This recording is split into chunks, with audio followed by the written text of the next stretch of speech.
സച്ചിയെ കാണാൻ അനുപേട്ടൻ പോകും. വലിയൊരു കുടുംബത്തിലേക്ക് ചെന്ന് കയറണമെന്ന എന്റെ ആഗ്രഹം ഈശ്വരൻ നടത്തിക്കൊടുത്തത് അച്ചുവിന്. അവൾ അവിടെ സന്തോഷമായി കഴിഞ്ഞ അവളെ കൊണ്ട് പലതും നേടാനുണ്ട് ഈ മീരയ്ക്ക്.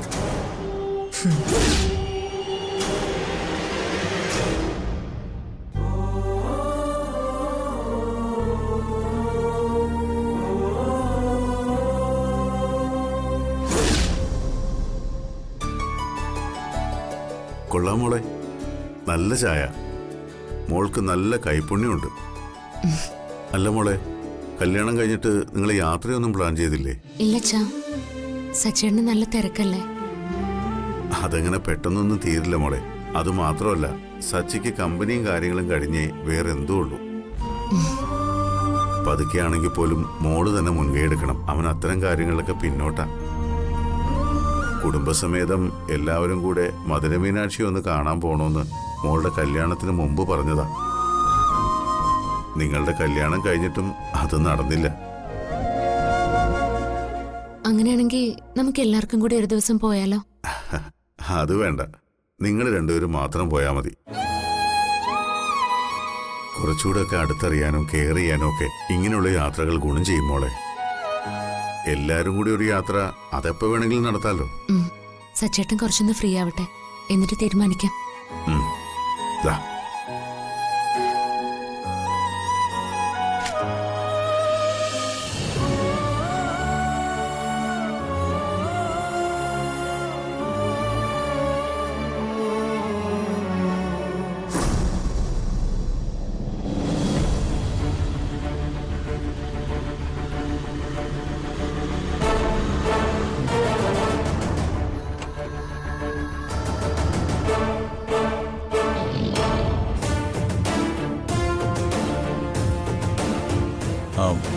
സച്ചി ഇവിടെ ഉണ്ടോ?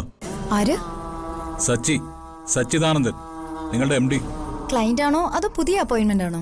സച്ചിയോട് ചെന്ന് പറഞ്ഞാൽ മതി, അനൂപ് വന്നിട്ടുണ്ടെന്ന്. സാർ അങ്ങോട്ടിരിക്കും, ഞാനൊന്ന് നോക്കട്ടെ.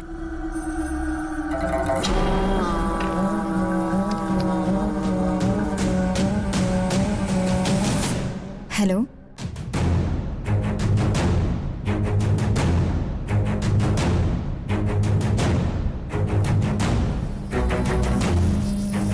MD സാർ ഒരു ഗൂഗിൾ മീറ്റിലാണ്.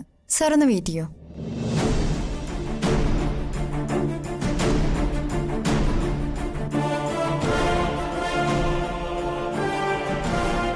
മീറ്റിംഗ് എപ്പോ കഴിയും? കുറച്ച് സമയം എടുക്കും സർ. സാർ വെയിറ്റ് ചെയ്യോ?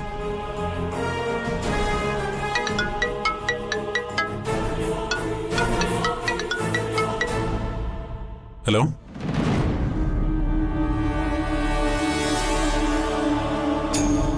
ഈ MDയുടെ ക്യാബിൻ എവിടെ?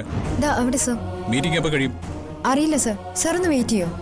എനിക്കിനി വെയിറ്റ് ചെയ്യാൻ പറ്റില്ല. Sir, excuse me. എടാ, ഞാനിത് ആവർത്തിച്ച് പറയുന്നത് നിനക്ക് മനസ്സിലാവുന്നില്ലേ? യാതൊരു നിവൃത്തിയില്ലാത്തതുകൊണ്ട് എനിക്ക് അവളെ കെട്ടേണ്ടി വന്നു. സത്യം പറഞ്ഞാൽ അവളെ എന്റെ ജീവിതത്തിൽ നിന്ന് ഒഴിവാക്കാനും പറ്റുന്നില്ല. അർച്ചനയുമായിട്ട് ഒന്നിച്ച് ജീവിക്കുന്നതിനെ കുറിച്ച് ചിന്തിക്കാൻ എനിക്ക് വയ്യ.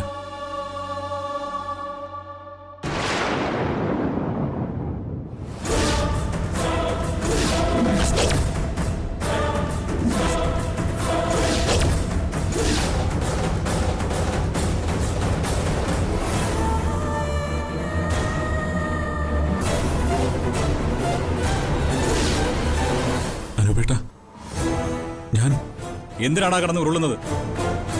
കല്യാണത്തിന്റെ അന്ന് മുതൽ ഞാൻ കേൾക്കുന്നത് നിനക്ക് അച്ചുമായിട്ട് ഒന്നിച്ച് ജീവിക്കാൻ കഴിയില്ലെന്ന്, അവളെ നിനക്ക് നിന്റെ ഭാര്യയായിട്ട് കാണാൻ കഴിയില്ലെന്നും. അനുപേട്ട, ഇതെന്റെ ഓഫീസാണ്, പ്ലീസ്. ഇത് നിന്റെ ഓഫീസാണെന്നും നീ ഇവിടുത്തെ MD ആണെന്നൊന്നും എനിക്ക് അറിയാത്തല്ലോ. അനുപേട്ട, നീ ബിസിനസ്സുകാരനാ സച്ചി, നല്ലതുപോലെ ബിസിനസ് ചെയ്യാൻ അറിയാവുന്നവനാ. പക്ഷേ ജീവിതം നീ ബിസിനസ്സായിട്ട് കാണുമെന്ന് ഞാൻ കരുതിയില്ല. അങ്ങനെ ഞാൻ കണ്ടിട്ടില്ല. അനുപേട്ട എന്നെ മനസ്സിലാക്കാത്തതുകൊണ്ട് അങ്ങനെയൊക്കെ പറയുന്നത്. ഇതിൽ കൂടുതൽ എങ്ങനെയാണ് ഞാൻ നിന്നെ മനസ്സിലാക്കേണ്ടത്?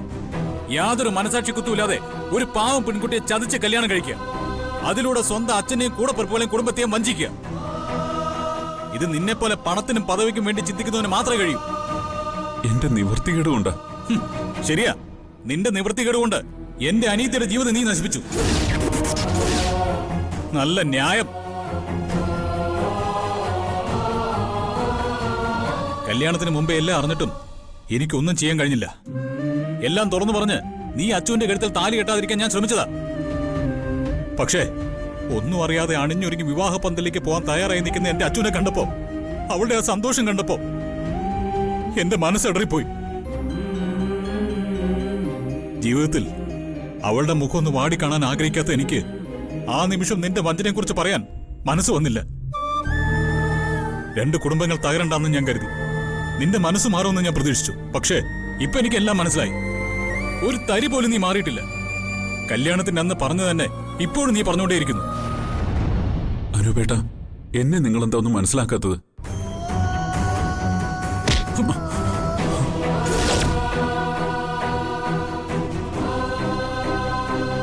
അനുപേട്ട, ഇതിൽ കൂടുതൽ നിന്നെ എന്ത് മനസ്സിലാക്കാനാടാ?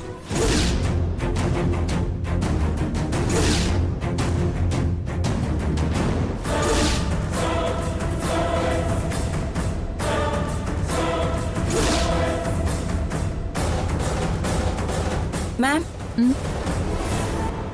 ഇതില് MD സൈൻ ചെയ്യാനുണ്ട്.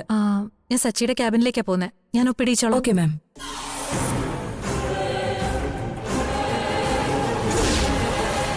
അച്ചു നിന്റെ വീട്ടിൽ എങ്ങനെയാ കഴിയുന്നെന്ന് അവള് പറയാതെ തന്നെ എനിക്കറിയാം.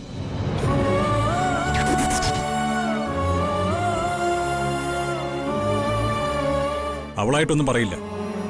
എല്ലാവരോടും ചിരിച്ചു കളിച്ച് നടക്കാനേ അവൾക്കറിയൂ. എല്ലാം ഉള്ളിലൊതുക്കി നിന്നെ നല്ലവനാക്കും. എനിക്കിപ്പോ സത്യത്തിൽ പേടിയും നിന്നെ. എന്തും ചെയ്യാൻ മടിക്കാത്തവനാ നീ. എന്ത് ധൈര്യത്തിലാ അവളെ ഞാൻ നിന്റെ കൂടെ നിർത്തുന്നേ? അവളുടെ ജീവിതത്തിന് എന്തെങ്കിലും ഗ്യാരണ്ടി ഉണ്ടോ? സച്ചി,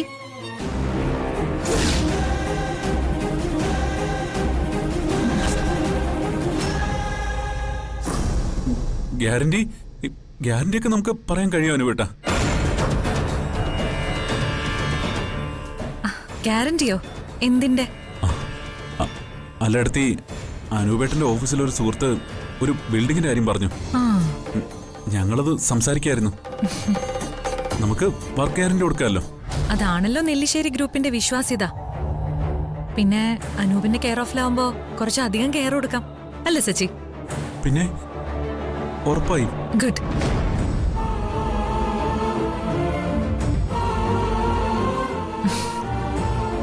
അച്ഛനും അമ്മയൊക്കെ സുഖമായിട്ടിരിക്കുന്നോ? സുഖം. സച്ചി, ഈ ഫയലൊന്ന് അർജന്റായിട്ട് നോക്കി വെക്കണം. അക്കൗണ്ട്സ് സെറ്റിൽ ചെയ്യാനാ. അനൂപിന് കുടിക്കാൻ എന്തെങ്കിലും പറയണ്ടേ സച്ചി? സോറി അനുപേട്ട, നമ്മുടെ സംസാരത്തിനിടെ അത് മറന്നുപോയി.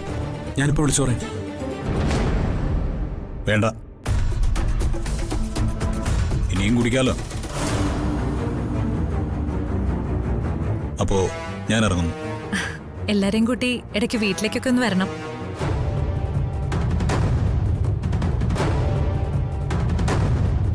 ഉണ്ട്, ഉടനെ തന്നെ വരുന്നുണ്ട്. സംസാരിക്കുന്നുണ്ട്.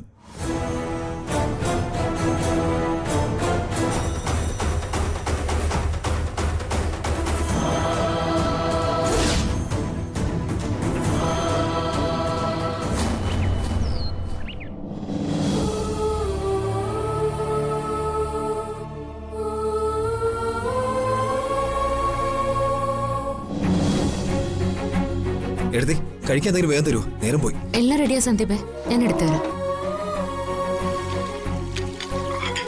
എന്താ എടുക്കണ്ടേ? ചപ്പാത്തിയോ ദോശയോ? എനിക്ക് എടുത്തിട്ട് സ്പെഷ്യൽ ദോശ മതി.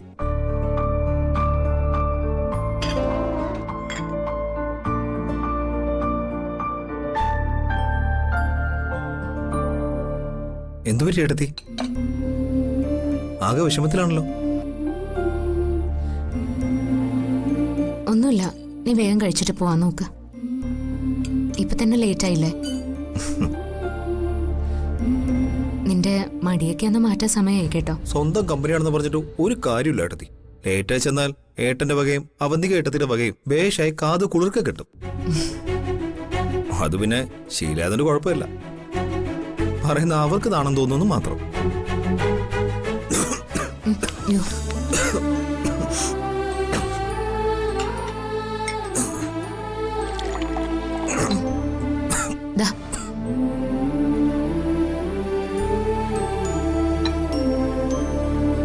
കുഴപ്പമൊന്നുമില്ലല്ലോ?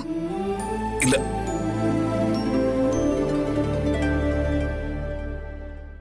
ആ, ഞാൻ മുൻപ് ചോദിച്ചതിന് ഏട്ടത്തി മറുപടി പറഞ്ഞില്ല.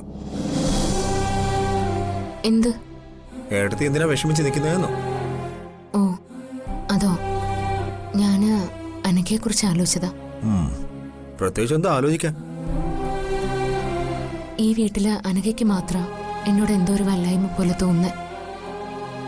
അതിനെ എനിക്ക് തോന്നുന്നതാണോന്നറിയില്ല. തോന്നുന്നതല്ല, 100% ശരിയാ. അത് ഏട്ടത്തിയോട് മാത്രമല്ല, അവൾക്ക് ഭൂമിയുള്ള സകലതിനോടും അങ്ങനെ തന്നെയാണ്. ഏറ്റവും പൊന്നേട്ടത്തി. ഏട്ടത്തി ഈ പറഞ്ഞ മിണ്ടാട്ടവും ചിരിയൊന്നും അനക്കയുടെ അടുത്തുനിന്ന് ഞങ്ങൾ കണ്ടിട്ടില്ല. അവള് വേറെ ഒരു പ്രത്യേക സ്വഭാവം. എന്ത് സ്വഭാവം ചോദിച്ചാൽ എനിക്കറിയില്ല. ചില നേരത്തെ ഹാപ്പി, എന്നാൽ ചില നേരത്തെ രാക്ഷസിയെ പോലെ. ചില നേരം ഇത് രണ്ടും കൂടിയിട്ടുള്ളതാ. അതുകൊണ്ട് അവളുടെ സ്വഭാവം ജഡ്ജ് ചെയ്യാൻ പറ്റില്ല ഏട്ടത്തി. പക്ഷേ അവന്തിക അടുത്തേ അതും ഇതുമായിട്ട് യാതൊരു ബന്ധവുമില്ല. അവന്തിക ഏട്ടത്തിയുടെ അനുജത്തി എന്ന ബന്ധം മാത്രം. ഏട്ടത്തിയുടെ യാതൊരു ഗുണങ്ങളും അവൾക്കില്ല. ചില നേരത്തെ ഏട്ടത്തിയോട് പോലും പെരുമാറുന്ന കണ്ടാൽ സഹിക്കില്ല. അവൾക്ക് എന്തൊക്കെയോ ഫ്രസ്ട്രേഷൻസ് ഉണ്ട്. ആരോട് എന്ത് എപ്പോ പറയണമെന്ന കോമൺ സെൻസ് പോലും അവൾക്കില്ല. നമ്മളോട് പോട്ടെ, അച്ഛനോട് സംസാരിക്കുന്ന അങ്ങനെ. ഏട്ടത്തി അതൊന്നും ശ്രദ്ധിക്കണ്ട.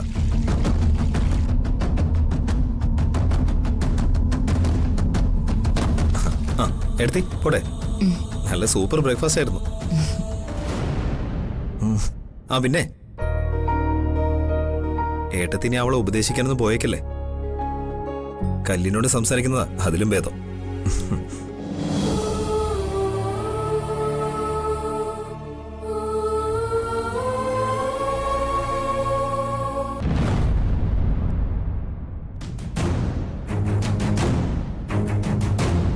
അനൂപേട്ടൻ എന്തൊക്കെയോ തീരുമാനിച്ചിട്ടുള്ള പുറപ്പാടാ. അനൂപ് വന്നത് വേറെന്തെങ്കിലും കാര്യത്തിനായിരുന്നോ? അനൂപ് വന്നത് വേറെന്തെങ്കിലും കാര്യത്തിനാണോന്ന്? കൂട്ടുകാരന്റെ പ്രോജക്റ്റിനെ കുറിച്ച് പറയാനാ. വീട്ടിലേക്ക് വരുമ്പോ എന്തോ സംസാരിക്കണം എന്ന് പറഞ്ഞു. അതോ, അത് പ്രോജക്റ്റിന്റെ ഡിസൈനെ കുറിച്ചാ. കല്യാണം കഴിഞ്ഞതോടെ പെൻഡിങ് ഫയൽസിന്റെ എണ്ണം കൂടി. കമ്പനിക്കാരും കൂടി നല്ലോണം ശ്രദ്ധിക്കണം. ഭാര്യയെ മാത്രം പോരാ.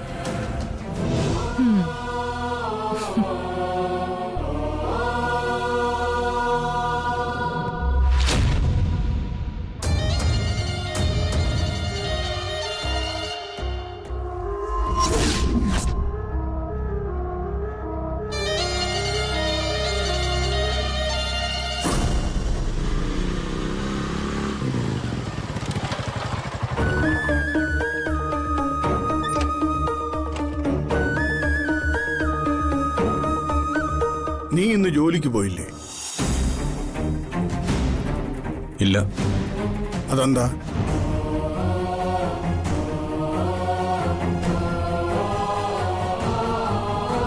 അനൂപ് തിരികെ വന്നു. അവനെന്ന് പോയില്ലേ? എന്നോട് ചോദിച്ചാ ഞാനെന്ത് ഉത്തരം പറയാനാ കമലേ?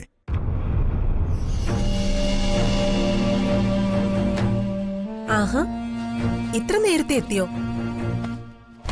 സച്ചിയെ കണ്ടോ? എന്തു പറഞ്ഞു സച്ചി? ഇതെന്താ അനുപേട്ടന്റെ മുഖം വല്ലാതിരിക്കുന്നെ? എനിക്കറിയാം, ഇത്രയും നാളും പറഞ്ഞതും സംശയിച്ചതും ഒക്കെ തെറ്റായി പോയതിന്റെ കുറ്റബോധമല്ലേ അനുപേട്ടന്? അതെ, കുറ്റബോധമാണ്. എന്റെ അനിയത്തിയെ യോഗ്യതയില്ലാത്ത ഒരുത്തന്റെ കൈകളിലേക്ക് പിടിച്ചു കൊടുത്തതിന്റെ കുറ്റബോധം. ഇങ്ങനെ ഒരു വിവാഹാലോചന വന്നപ്പോ അവളുടെ ഭാഗ്യത്തെ മാത്രം മുൻനിർത്തി പരസ്പര ഇഷ്ടങ്ങളെ ചോദിച്ചറിയാൻ കഴിയാത്തതിന്റെ ഒരു കുറ്റബോധം. അനുപേട്ട, എന്തൊക്കെ ഈ പറയുന്നേ? ദേ, അപ്പൊ പോയിട്ട് സച്ചിയെ കണ്ടില്ലേ? കണ്ടു. എന്റെ തോന്നലുകളായിരുന്നു ശരിയെന്ന് എനിക്ക് ബോധ്യപ്പെടുകയും ചെയ്തു. അവനിപ്പോഴും നമ്മുടെ അച്ഛനെ ഭാര്യയായിട്ട് കണ്ടിട്ടില്ല മീരെ.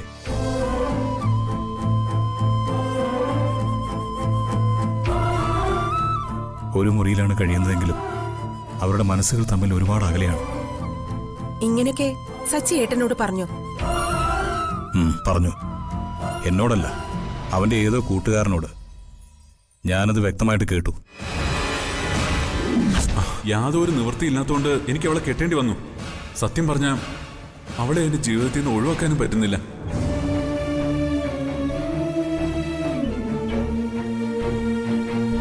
ഭർത്താവ് ഭാര്യയ്ക്ക് വേണ്ട പരിഗണന കൊടുക്കാത്ത വീട്ടിൽ അവളെപ്പോഴും ആ വീട്ടിൽ ജോലിക്കാരിക്ക് തുല്യമായിരിക്കും. എന്നിട്ട് അനുപേട്ട സച്ചിയോട് എന്തു പറഞ്ഞു? അവന്റെ ചെകിട്ടത്തൊന്ന് പൊട്ടിക്കണമെന്ന് പലതവണ എനിക്ക് തോന്നിയിരുന്നു. പക്ഷേ അത് വേറൊരു രീതിയിൽ ബാധിക്കുന്നത് ആ വീട്ടിൽ കഴിയുന്ന എൻ്റെ അനിയത്തി ആയിരിക്കുമെന്നുള്ളതുകൊണ്ട് ഞാൻ പിടിച്ചു നിന്നു.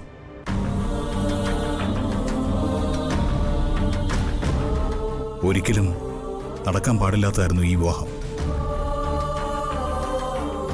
നീ പലതവണ എന്നെ തടഞ്ഞില്ലായിരുന്നെങ്കിൽ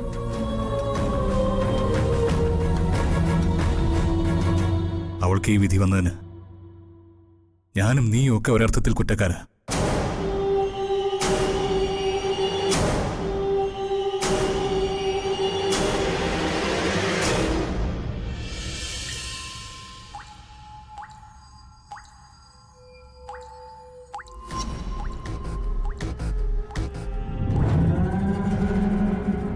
ഇതെന്താ എടുത്തി വിഷമിച്ച് നിൽക്കുന്നേ?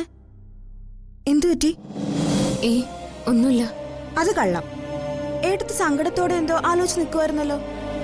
എന്താ എന്തു പറ്റി എടുത്തി? ഒന്നും ആലോചിച്ചില്ല. എന്തൊക്കെ ഉണ്ടാക്കണമെന്ന് ആലോചിച്ച് നിന്നതാ. അതാണ് കള്ളമെന്ന് പറഞ്ഞത്.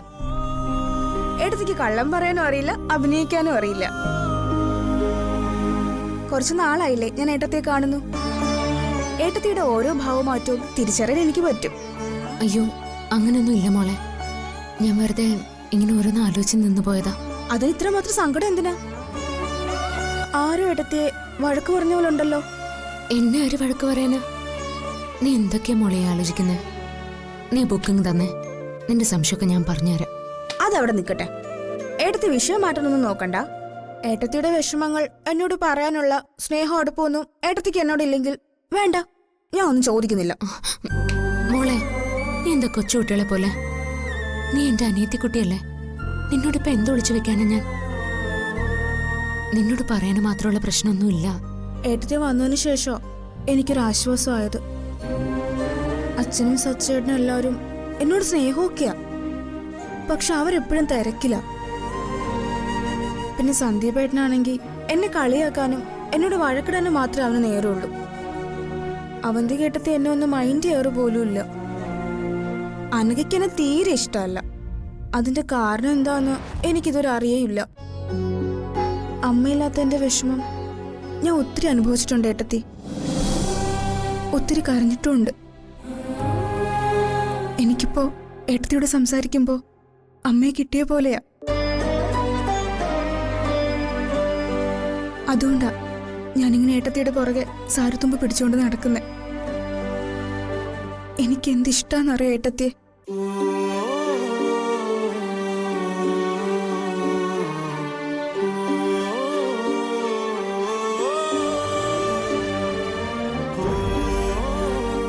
മോളെ, നീ എനിക്ക് എല്ലാമാ.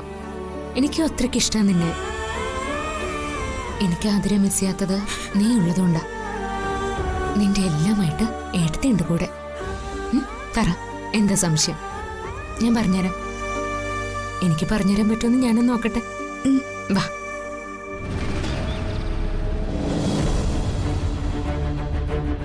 അനുപേട്ടന്റെ വിഷമം എനിക്ക് മനസ്സിലാവും.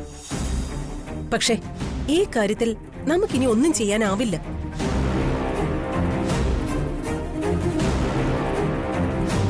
എല്ലാവരുടെ സമ്മതപ്രകാരം നല്ലൊരു കുടുംബം നോക്കി അച്ചുവിനെ കല്യാണം കഴിപ്പിച്ചു വിട്ടു.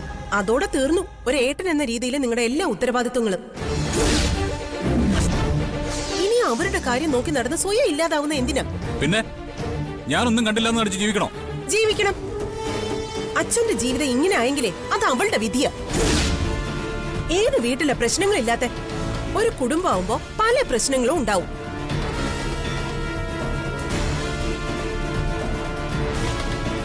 അത് അവരവർ തന്നെ പരിഹരിക്കുകയും വേണം. നിങ്ങളുടെ അനിയത്തിക്ക് അതിനുള്ള കഴിവില്ലാതായിപ്പോയി. ഒക്കെ എന്നും കുറെ കണ്ണീര് മാത്രമേ പറഞ്ഞിട്ടുള്ളൂ. എന്നെ നോക്കി പേടിപ്പിക്കണ്ട, ഞാൻ പറയാനുള്ളത് പറയും.